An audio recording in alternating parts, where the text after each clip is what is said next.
Kemudian yang kedua, wa iqamis shalah. Jadi bangunan Islam yang kedua sebagai penegak setelah pondasinya itu dibuat yaitu kalimat tauhid, maka adalah sholat. Sholat itu merupakan karunia Allah. Jadi karena kita diberi kesempatan oleh Allah untuk menghadapnya, bertemu dengannya setiap hari itu minimal 5 kali melalui sholat wajib itu.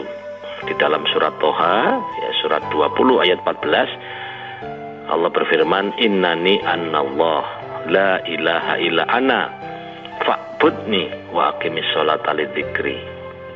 Jadi Allah memperkenalkan diri kepada manusia, innani annallah, sesungguhnya aku ini adalah Allah, la ilaha illa ana, tiada Tuhan kecuali aku, fa'budni, maka sembahlah aku, menghadaplah kepadaku.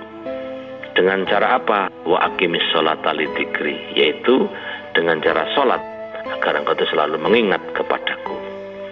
Nah, ini yang pertama. Jadi sholat itu adalah karunia Allah, bukan beban.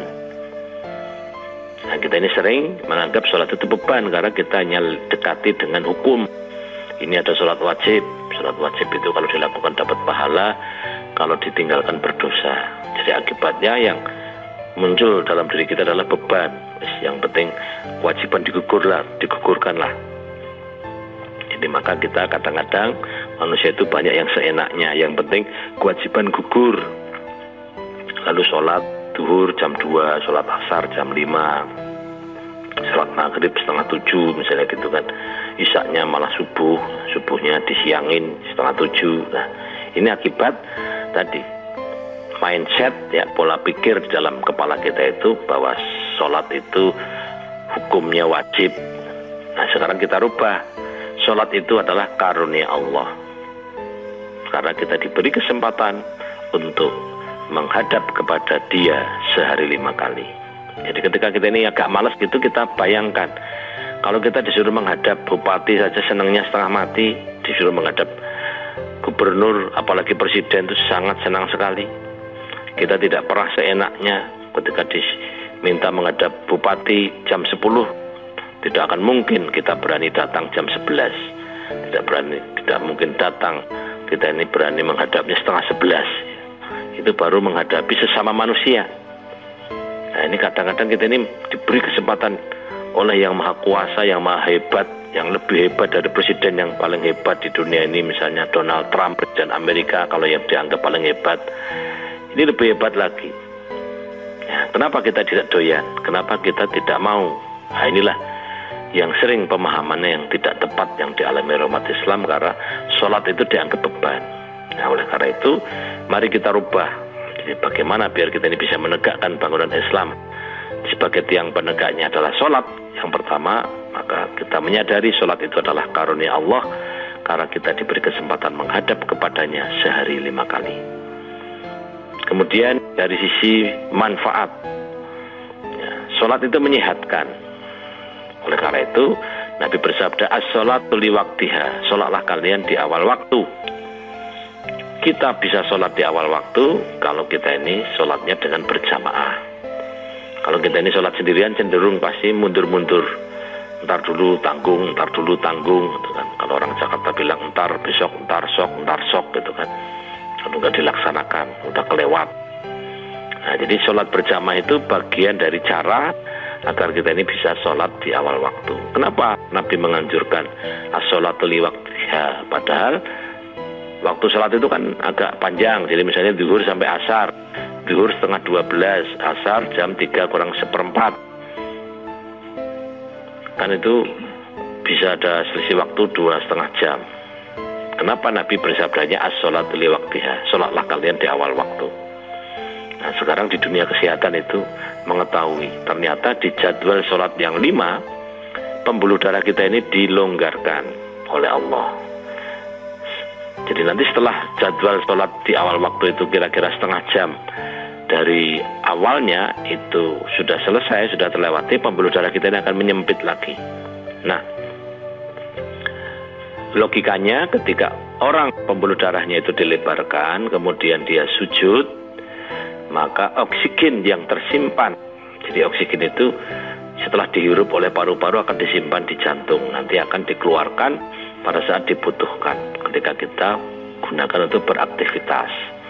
Jadi ketika orang sujud, pembuluh darahnya dibuka lebar-lebar di jadwal sholat awal waktu itu, maka oksigen dari jantung akan dikeluarkan dengan cepat karena pembuluh darahnya melebar, longgar. Nah, sehingga akan mengalir ke seluruh tubuh kita, termasuk otak kita. Jadi otak kita ini kalau kehabisan oksigen, cirinya adalah kita ini pusing, kita ini ngantuk, kita ini lemes.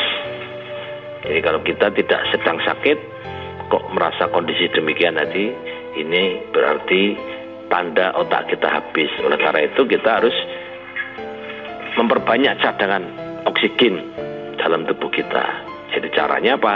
Yang pertama, rajin sholat tahajud. Jadi di waktu dini hari kita ini disunahkan untuk sholat tahajud.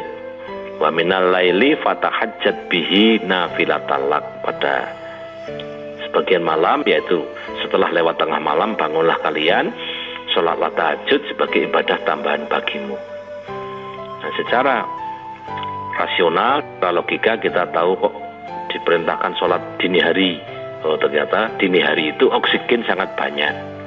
Jadi kalau kita sujud, paru-paru kita menghirup oksigen, lalu dari paru-paru itu oksigen akan disimpan di jantung.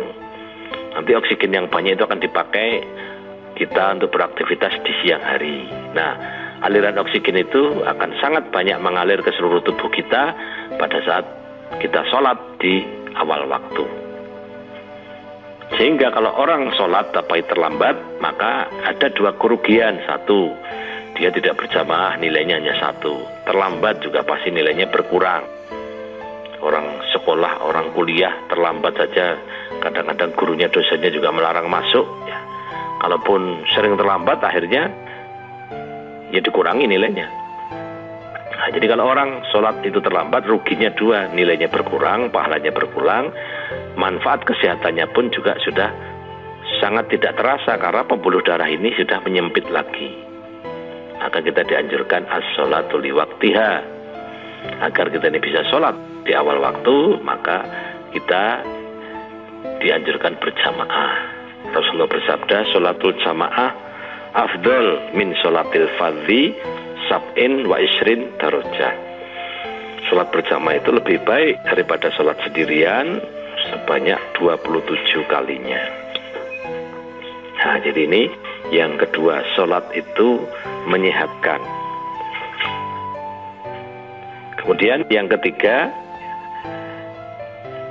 sholat itu membuat batin kita tenang. Jadi tadi menyehatkan secara lahiriah, maka yang ketiga Allah menjelaskan sholat itu membuat kita ini sakinah, tenang batinnya, bahagia. Ini diterangkan di dalam surat Al-A'la, surat 87 ayat 14 dan 15. Di sana Allah berfirman, qad aflaha man tazakka wa dzakara isma rabbih fasalla. Sungguh beruntung orang-orang yang tenang batinnya, yang bahagia. Siapa orang yang tenang batinnya? Wa dzakara isma rabbih fasalla, yaitu orang-orang yang senantiasa mengingat aturan Allah, selalu mengingat Allah, dan memulai segala kegiatan hidupnya itu dengan sholat. Wa dzakara isma rabbih fasalla, selalu mengingat Allah dan memulainya dengan sholat. Ya, jadi kebahagiaan itu tidak diperoleh dengan harta justru, tetapi kebahagiaan itu diperoleh ketika kita ini dekat dengan Tuhan, yaitu selalu melaksanakan ibadah, selalu menghadap kepadanya. Jadi kalau harta itu mengakibatkan kita sejahtera, hidupnya lapang, tetapi ibadah itu menyebabkan hidup kita itu tenang, hati kita ini bahagia. Nah, ini fungsi sholat yang ketiga. Yang keempat, sholat itu berfungsi mencegah manusia dari perbuatan keji dan mungkar. Di dalam surat Al-Ankabut, surat 29, ayat 69, Allah berfirman, walladzina, surat 29 ayat 45. Inna sholata tanha anil fahsya'i wal munkar. Sesungguhnya sholat itu akan mencegah manusia dari perbuatan keji dan mungkar. Nah, bagaimana mekanisme sholat itu bisa merubah atau mencegah orang dari perbuatan keji dan mungkar. Itu apabila kita ini faham, ya, mengetahui lah garis-garis besar dari apa bacaan yang kita baca di dalam sholat.